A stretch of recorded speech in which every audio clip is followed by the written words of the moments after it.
Árið 2009 var útgerðarminjasafnið á Grenivík opnað en tilgangur þess að varðveita gamla verkmenningu tengist sjómennsku og útgerð. Safnið staðsett á bestastað í bænum, alveg niður við sjóinn, þar sem andi liðinna tíma svífur svo sannarlega yfir vötnum. Þetta er 100 ára gamalt hús, svona skúr eins og var hér víða á bakkanum og þetta var byggt náttúrulega til að beita línu og salta fisk og geyma dótið, útgera draslið og þetta var víða svona skúrar en svona náttúrulega breytist allt saman og við stóðum upp með það síðast að þetta var eina húsið sem var eftir og það var öll að hverfa þessi gamla verkmenning hérna þannig að þá fórum við að hugsa hvort að var ekki að gera eitthvað við þetta. Við fengum styrk úr húsafriðunarsjóði til þess að laga þetta. Það var fúnar undirstöður, þurfti að laga það bara og skipta gólf.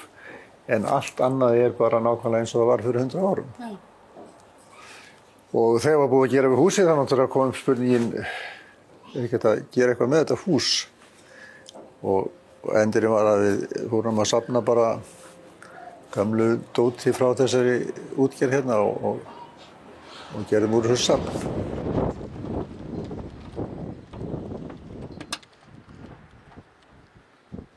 Á safninu kennir ýmissa grasa og flestir þeir gestir sem þangað koma hafa aldrei séð þau tól og tæki sem þar að finna, bæði innanhús og utan. Já, það reyndar tókst að hífa upp ýmislegt og bjarga ýmsu frá því að það var hent.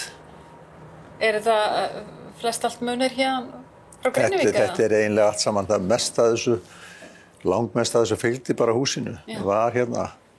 En svo var þetta týnt saman frá hinum og þessum og það hefur aðeins komið frá öðrum stöðum. Einn og einn gripur. Já. Og hvernig hefur gengið að laða fólk hingað að skoða þessa gömlu verkmenningu? Það gengur náttúrulega svona allavega. Það gekk hálf illa fyrst þegar við seldum hérna inn. Það var ekki náttúrulega 500 kall, sko. En svo hættum við því. Þetta var svo dýrt að hafa posa hérna til að fólk geti borgað það. Við bara hættum að rukka inn og fólk getur lagt hérna í kassan peninga eða þið sýnir svo. Já. Og við höfum eiginlega meira upp úr því, þegar upp á staði. Já. Og þá fóru að koma líka fleiri. Já. Það voru ýmsir sem að stoppiði dýrunum og týndu ekki að borga 500 kall, sko. Já. Eða fannst það ekki svara kostnaði. Nei, akkurat.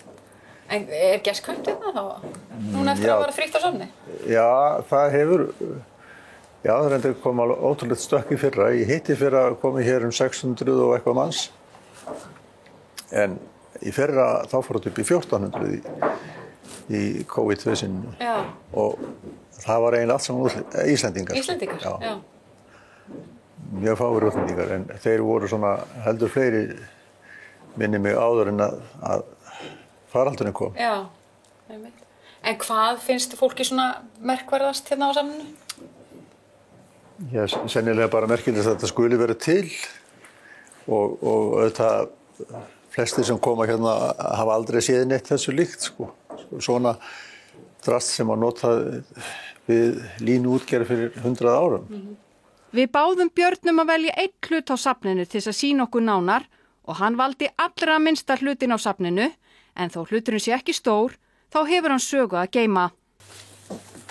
Það er þessi nál, svona pakkanál sem var notuð til að sauma strigan utan saltfiskpakkana. Og hérna er hann Siggi Óla á þessari mynd. Hann átti þessa nál. Hann átti heima í bæ sem hét Hólakot, hér út á ströndinni eða rétt sunnan við Grenjána. Já. Og hann var bóndi og átti líka trillu og árabát og gerði út til þess að auka tekjurnar. Já. Og saltaði sin fisk í skúr fram í bakkanum. Og þetta gekk ágætlega þangað til nóttina milli 27. og 7. október 1934. Þá gerði hér brjálað veður norðan rok og stórsjó. Það var stórstreymt og þetta brim það braut niður alveg ótrúlega mikið og eyðilagði hérna og þetta voru meiri náttúruhamfarir heldur en að hafa sést hér í annan tíma. Og braut margar bryggjur sem voru hérna, það voru svona trébryggjur allsráðandi og skúra og það voru margir bátar sem fóru hurfu bara eða brotnuðu. Já, já. Og þegar Siggi Óla fór að gá fram hann í bakkan morgunni þegar lagði, það var allt farið. Bara skúrin Skúrin með öllum útgerðar græjunum og sumaraflinn eins og hann lagði sig og báturinn og trillan, ekkert eftir. Og þegar hann fór að gramsa í fjörun í brakinu til að reyna að finna eitthvað fénumett, þá var þetta það eina sem var eftir. Nálin? Nálin sem hafi verið stungið í rifu í stóðu eða lausholti. Hún var eftir. Þannig að hann hirti hana og varveitti hana þangað til hann fór sjálfur gamall maður á Skjaldarvík og gaf hann bróðurdóttur sinni þetta og hún lét okkur svo eftir þetta. Nálina. Já. Þannig að þetta svona að stundum stór saga á bakvið lítinn hlut. Já, heldur betur.